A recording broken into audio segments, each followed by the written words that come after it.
আসসালামু আলাইকুম ওয়া রাহমাতুল্লাহি ওয়া বারাকাতুহু।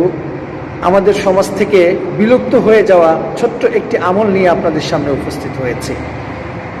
রাসূল আকরাম সাল্লাল্লাহু আলাইহি ওয়াসাল্লাম ইরশাদ করেছেন তিরমিজি শরীফের মধ্যে, যদি কোনো ব্যক্তি এই দোয়াটি পাঠ করে তাতে আল্লাহ রাব্বুল আলামিনের গুণকীর্তন করা হয়, আল্লাহ রাব্বুল আলামিনের প্রশংসার সাথে সাথে আপনার মনের যত চাহিদা রয়েছে সেই চাহিদাকে পরিপূর্ণ করে দেওয়ার মতো ছোট্ট এই একটি দোয়া, যেটা আমাদের সমাজ থেকে একেবারে বিলুপ্তির পথে। আমরা অনেক ছোট ছোট জিকির আজগার করছি, কিন্তু এই জিকিরের একেবারেই বলতে পারি যে আমাদের সমাজে একেবারেই নেই। জিকিরটা হলো ইয়া জাল জালালি ওয়াল ইকরাম। এই দোয়াটির অর্থ হলো ইয়া জাল জালাল অর্থাৎ হে সৌন্দর্যের অধিকারী, আর ওয়াল ইকরাম শব্দের অর্থ হচ্ছে হে দাতা, হে পালনকর্তা। তার মানে হলো আল্লাহ রাব্বুল আলামিনের প্রশংসার সাথে সাথে আমরা তার কাছে আমাদের যে মনের দুঃখ, মনের আবেগতাড়িত যে হালাল যে সহিহ যে চাওয়াটা রয়েছে, সেই চাওয়াটা কিন্তু আল্লাহ রাব্বুল আলামিনের কাছে আমরা চাচ্ছি।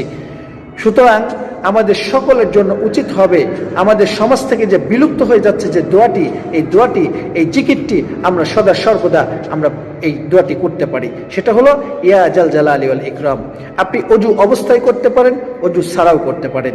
এই দোয়াটি আপনি সর্ব অবস্থাতেই করতে পারেন, আপনি বসে করতে পারেন, যে কোনো সময় আপনি এই আমলটি করতে পারেন, যার ফলশ্রুতিতে আল্লাহ রাব্বুল আলামিন হাদিস শরীফে এসেছে ইচ্ছে করলেই আপনাকে এই দোয়ার ওসিলা করে আল্লাহ আপনাকে জান্নাতুল ফেরদাউস দান করতে পারেন। সুবহানাল্লাহ, সুবহানাল্লাহ। তাই চলুন আমরা সবাই, আমি নিজেও এবং আমরা যে এই ভিডিওটি দেখব, আমরা সবাই এই আমলের সাথে জড়িয়ে যাই।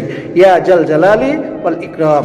আল্লাহ রাব্বুল আলামিনের প্রশংসা, আল্লাহ রাব্বুল আলামিনের কিন্তু এটা একটা নাম, ইয়া জাল জালালি ওয়াল ইকরাম। এই নাম ধরে ডাকলে তিনি খুশি হয়ে যাবেন। আমরা কোনো নাম ধরে, আল্লাহ রাব্বুল আলামিনের যে কোনো নাম ধরে যদি আমরা বারবার ডাকি এবং মস্তক অবনত করে তাকে ডাকি, তার ফলশ্রুতিতে অবশ্যই তিনি খুশি হয়ে আমাদের দুনিয়াতে যে আমাদের মনের ইচ্ছা আকাঙ্ক্ষা রয়েছে সহিহ যেটা হালাল, সেটাকে পরিপূর্ণ করে দেবেন। প্রিয় বন্ধুরা, তাই আসুন আমরা এই আমলের প্রতি একেবারে গুরুত্ব দিয়ে সামনের দিকে আমরা অগ্রসর হই। পার্থিব দুনিয়া ক্ষণস্থায়ী, আখিরাতের জিন্দেগিটা কিন্তু চিরস্থায়ী। এই কথাটা আমাকে আপনাকে স্মরণ রাখতে হবে। তো প্রিয় বন্ধুরা, ইয়া জাল জালালি ওয়াল ইকরাম এই আমলটি আমরা সবাই করি। ওয়া আখির দাওয়ানা আনিল হামদুলিল্লাহি রাব্বিল আলামিন।